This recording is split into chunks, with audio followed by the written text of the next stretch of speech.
Ayatul Kursi, ou Aya do Trono, ou melhor, Versículo do Trono. É um versículo no final do 2º capítulo do Alcorão Sagrado. Ela fala sobre as dimensões de Deus e a infinita capacidade dele de criar e transformar. No Alcorão ela se parece como isso, mas a gente vai interpretar o que a gente chama de tafsir, que é uma tradução do árabe. Fica até o final porque tem uma reviravolta muito legal nisso tudo. Quero ver se tu vai conseguir ver antes de eu revelar. Eu mostro a recitação desse versículo nesse vídeo aqui, e mais a recitação de vários outros trechos do Alcorão. A primeira parte diz o seguinte: Deus não existe divindade senão Ele, o vivente, aquele que subsiste por si mesmo. Bom, como Ele é eterno, Ele não tem início nem fim, assim como não tem uma localização, nem uma base, nenhuma sustentação. Ou seja, Deus vive sempre e subsiste sempre por si mesmo. Esse é o significado.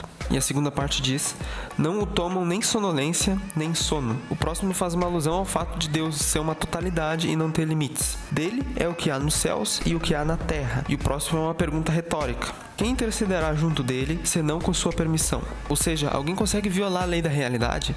Ou melhor, em outras palavras, alguém faz qualquer coisa sem que Deus permita? Agora a gente chega na metade, as coisas vão começar a ficar mais legais, presta atenção. E essa não é a quinta parte, é o marco 0 do versículo inteiro. Ele sabe o que passou e o que passará.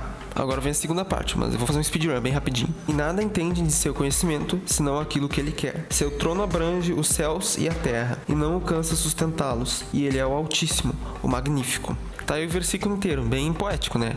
Mas o que faz ele tão milagroso como os muçulmanos acreditam? Bom, para começar, a pessoa que nos ensinou o Alcorão foi um analfabeto. Falo melhor sobre isso nesse vídeo aqui. Os muçulmanos acreditam que o autor desse texto aqui é o próprio Deus.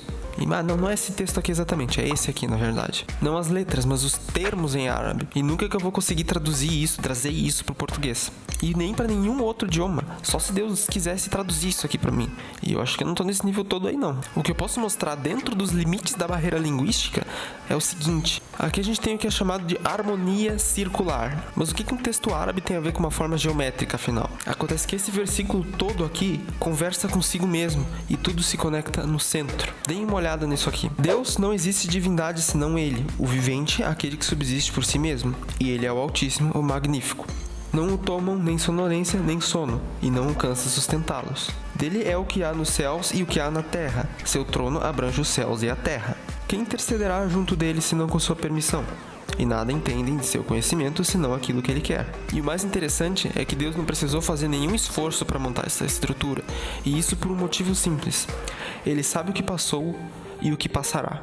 Não é interessante a gente imaginar que isso não é uma obra de um poeta? O texto que a gente vê aqui, coloridinho e cheiroso, não existia quando ele foi revelado de fato. Imagina uma pessoa montar todo um texto sem escrever nada num papel, com uma linguagem extremamente polida, com uma sonoridade muito bem montada e uma harmonia circular que nem a gente viu agora. Depois decorar tudo, mas nunca anotar em lugar nenhum, nem ler, nem alterar nenhuma palavra. Agora, imaginem um cara desse jeito, na Idade Média, no meio do deserto árabe, fazendo tudo isso sozinho. E eu recomendo muito que vocês chequem esse vídeo aqui. Tem muita informação interessante. Vou mostrar um exemplo de como Deus mesmo explica a miraculosidade no Alcorão. Depois a gente vai ver que as coincidências não terminam por aí. وَلَقَدْ ضَرَبْنَا لِلنَّاسِ فِي هَذَا الْقُرْآنِ مِنْ كُلِّ مَثَلٍ لَعَلَّهُمْ يَتَذَكَّرُونَ قُرْآنًا عَرَبِيًّا غَيْرَ ذِي عِوَجٍ لَعَلَّهُمْ يَتَّقُونَ. Para mim é muito mais lógico crer que isso é uma revelação de Deus e não uma coletânea de poemas de um beduíno analfabeto. No final todo mundo acredita no que quiser, mas no capítulo 21, versículo 33, existe o seguinte: e Ele é quem criou a noite e o dia, e o sol e a lua, cada qual voga em uma órbita. Então, parece só mais um verso, né? Mas é que nem eu disse, a gente não pode julgar uma tradução, então vamos ver o texto que foi revelado mesmo. A estrutura fica mais ou menos assim, se lê Kullun fi falak. Mas no árabe a gente lê por consoantes, então o texto sem os sinaizinhos fica desse jeito. Parece só umas letrinhas e um desenho, né? Mas olha só quando a gente isola cada símbolo. E aí, conseguiram ver o que está acontecendo? Agora vamos dar uma olhada com essas linhas imaginárias aqui. Poderia ser coincidência esse verso específico ter uma órbita dentro dele, mas não é coincidência quando as exatas mesmas palavras significam tudo em órbita. Na época do início do Islã, as pessoas não viam isso, porque a maioria não sabia ler. E outra que as letras, quando elas se juntam, elas ficam de uma maneira diferente. Então me diga, uma pessoa que não sabia ler, preveu que se ela fizesse essas palavras especificamente, porque existiam milhares de palavras para dizer a mesma coisa, ia formar essa órbita perfeita. No final, a única explicação que a gente tem para essa harmonia é o seguinte: Ele sabe o que passou e sabe o que passará.